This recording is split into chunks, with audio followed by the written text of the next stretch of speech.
विघ्नहर्ता के चरणों में जो शीश झुकाता है, हर कष्ट उसका पल में मिट जाता है। गणपति की कृपा से जीवन में विजय आप सब जानते हैं। गणपति बप्पा को विघ्नहर्ता कहा जाता है।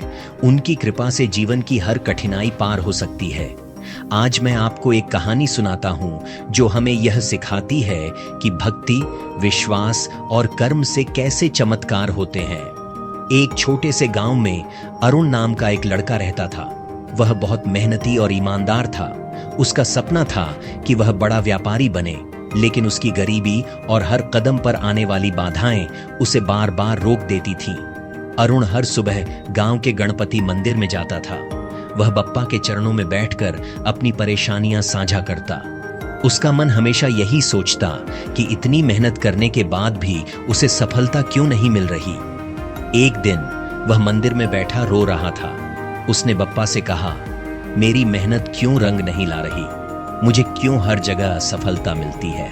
ऐसा लग रहा था जैसे वह पूरी तरह से टूट चुका है। उसी रात अरुण ने एक सपना देखा। सपने में गणपति बप्पा प्रकट हुए। बप्पा ने उससे कहा, बाधाएं तुम्हें कमजोर बनाने नहीं आती, वे तुम्हारी ताकत को परखने के लिए आती हैं। तुम हार क्यों मान रहे हो?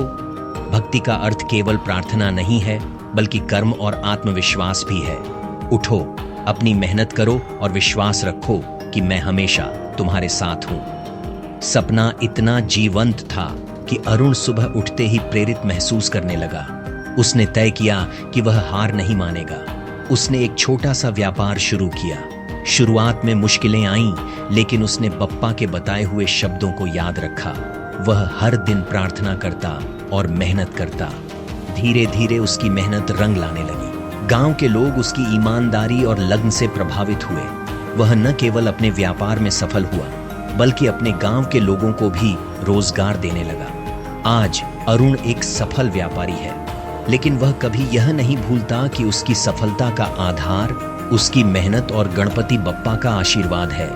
इस कहानी से हमें एक बात समझनी चाहिए, भगवान हमारी मदद तभी करते हैं जब हम खुद अपने लिए मेहनत करते हैं। गणपति बप्पा की भक्ति हमें न केवल आत्मिक बल देती है, बल्कि हमारे कर्म को सही दिशा में भी ले जाती है। तो दोस्तों, अगर आपके जीवन में भी बाधाएं हैं तो घबराइए मत। बप्पा पर विश्वास रखिए और अपनी मेहनत जारी रखिए। गणपति बप्पा मोरया।